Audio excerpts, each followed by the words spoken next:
So is mainstream media softening to President Trump? And how will the new efficiency initiative impact government jobs? We'll discuss it all with Theron Bond, Democratic strategist, and Bobby Eberle, Republican strategist and host of the 13-Minute News Hour.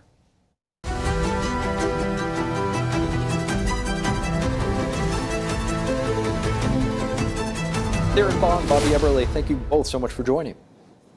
Thanks a lot. Thank you. Of course, President-elect Trump tasking Elon Musk and Vivek Ramaswamy with leading the government efficiency reform as volunteer entrepreneurs, not federal employees.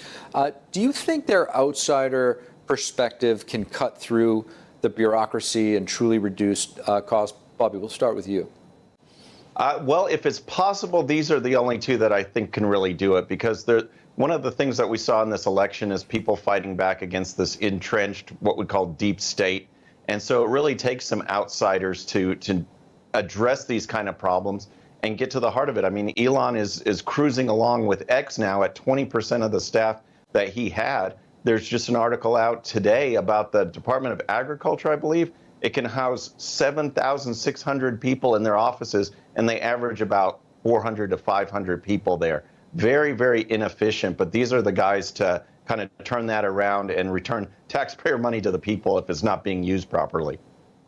Theron, Democrats and Republicans, obviously fundamental different worldview when it comes to government. How are Democrats viewing this new committee, if you will?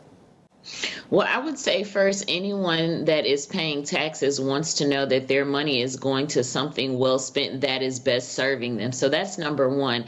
I don't know that the American public in general trust Elon Musk, let alone Vivek Ramaswamy.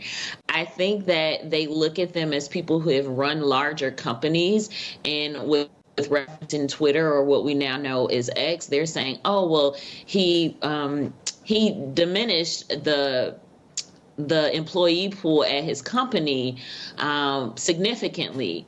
The problem is those people also lost jobs. And so when we're talking about an administration that has thrived on saying, oh, we're going to bring back more jobs and we're going to increase all these things, well, it seems like this is an indication that he is moving in the opposite direction. And Theron, I do want to get your thoughts on Trump recently meeting with MSNBC hosts Mika and Joe Scarborough. He said it's very important, if not vital, to have a free and fair, open media or press. Trump did, and that it's too bad that they didn't meet a long time ago. Is this a shift from Trump's first term? And how are you and would you say the greater Democrat base processing Joe and Mika meeting with Trump? I think there are a number of journalists, producers, and networks that are skating on thin ice with President-elect Trump. And some of them are willing to go a step further and kiss the ring to ensure that they can stay on air. And I think that's what that was reflective of. They could have spoken with him a long time ago, but they decided, oh, no, it's crunch time. And so we better try to smooth over this relationship before our jobs are at risk. And I think it was very selfish of them. I think the intent was to save their jobs, but the impact was it looks like they are kissing the ring. And we can see some of this reflective in what Sunny Hostin is having to do on The View a number of times this week, is having to give some legal plate language regarding statements she's making, because I'm sure the network is very much on her about what she's saying, and that has to do with what they fear President-elect Trump may say or do to respective networks. But he also has recently made some indication about how he wants to deal with Freedom of the Press Act. And so that's going to be truly indicative of what he thinks about how much freedom the press should have going forward. Bobby, is mainstream media softening a bit, or how are you processing this?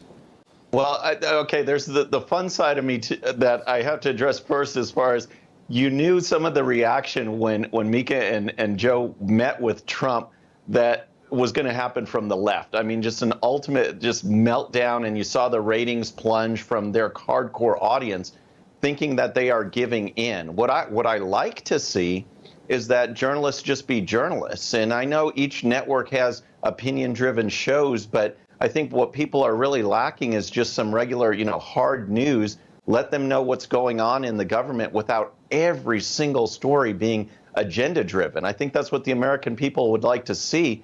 And what these networks, CNN and MSNBC, need to try to figure out is, based on this election, based on this mandate, how do we cover news? Do we change? I wouldn't call it kissing the ring, but do we go a little more up the middle? Bezos at the Washington Post is reevaluating, and the Los Angeles Times is reevaluating if their news departments, editorial boards, and others are truly balanced. And if not, is that the way to go for the future? That's the soul searching that's going on.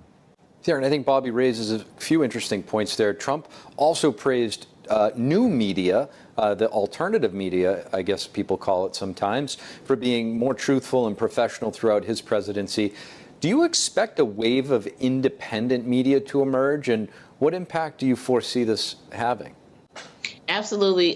Digital media and various social media platforms, depending on ownership, have a lot less restrictions. There's a lot more freedom, and sometimes that can be good or bad, because that also means that when racism and bigotry show up on those platforms, it's up to ownership and a team to deal with those. And some of those, again, have fewer restrictions.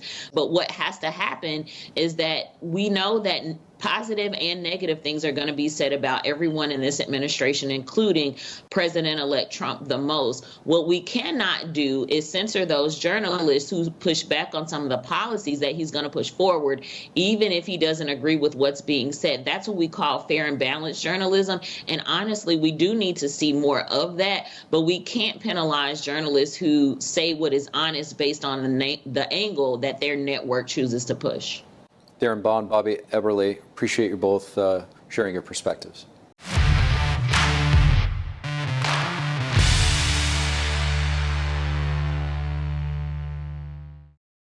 All right, friends, thanks again for tuning in. I really appreciate it. And before you go, please hit that subscribe button above. Once you do, tell your friends, share it, spread the word about the 13-minute news hour so we can keep growing.